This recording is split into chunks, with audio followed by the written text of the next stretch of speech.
La logique de l'argument est irréfutable. Nous sommes aujourd'hui le 8 juillet 2008. La logique de l'argument est irréfutable. Alors, quels que soient les mots que je vais pouvoir utiliser pour exprimer mon ressenti, ma compréhension du fonctionnement de la mécanique cérébrale telle que je l'explique en fait depuis 5 ans, telle que moi je l'ai lu aussi dans les livres depuis 20 ans, et qui a toujours connecté très bien dans ma caisse, même si je ne comprenais pas forcément tout. La lecture de ce que je lisais me disait à moi que ça tenait la route, c'est-à-dire que je savais déjà dans ma caisse, au niveau de l'inconscient, mais au niveau de la conscience, j'avais beaucoup de misère à conscientiser tout ça, pour les raisons qui ont été détaillées depuis 5 ans. La raison en question, c'est ma propre connerie, dirons-nous, c'est ma charge. Et donc, maintenant je l'explique, et alors pour moi, dans mes explications, avec les mots que j'utilise, même en changeant de mots, la logique de mon argumentation est irréfutable. Maman la reconnaît, la logique. Elle a toujours du mal à raccrocher ça à l'émotionnel, mais ça vient petit à petit. Par contre, avec des gens comme Régine, Stéphane, Nadine, pour nommer ceux qui ne communiquent pas du tout, des Yvette et puis des Léon, la logique de l'argumentation les paume de toute façon, parce que l'émotionnel est trop fort pour que il puisse donner quelque crédit que ce soit à la logique. Alors Jacques arrive à donner du crédit à la logique, Yannick aussi, Marilyn aussi. Alors Weber, lui, il a compris le côté émotionnel, donc évidemment, ça colle, la logique, tout colle, quoi. Et Marilyn aussi, à la limite. Donc, mais un gars comme Jacques, eh bien, il a...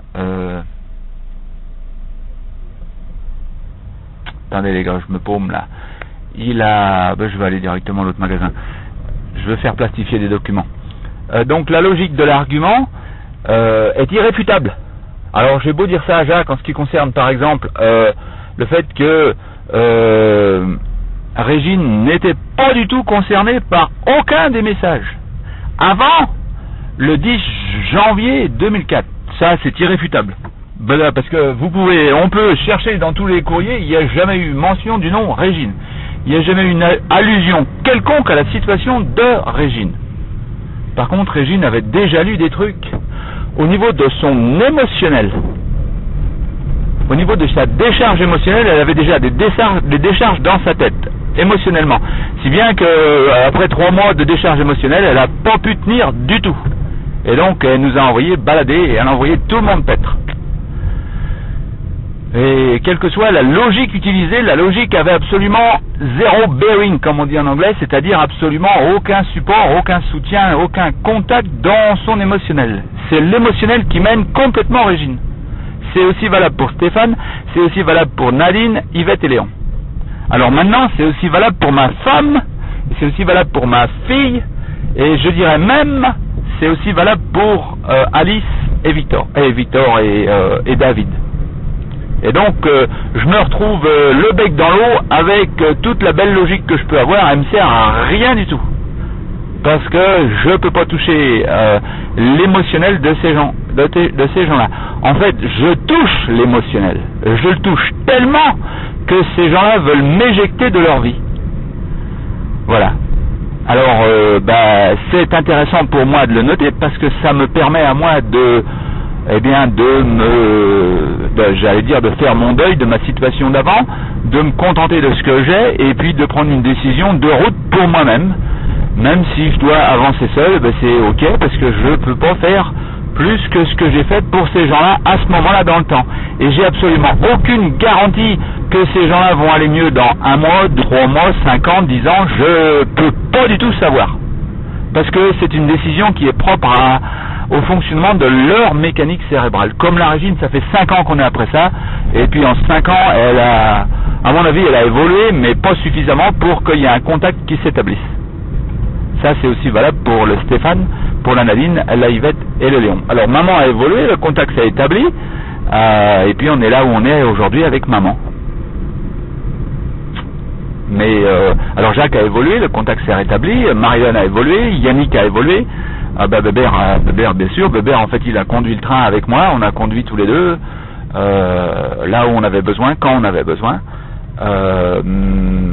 mais l'émotionnel efface complètement la logique de l'argument. Alors c'est quoi ça encore? Tiens, je peux prendre un autre exemple. L'émotionnel efface complètement la logique de l'argument. La logique veut que David Livian, par exemple, pour prendre son exemple, a appris à dire bonjour monsieur, merci monsieur, au revoir madame, mouche son nez pour dire bonjour à la dame, à répondre poliment. Eh bien, monsieur David Livian a même perdu cette logique-là face à son émotionnel.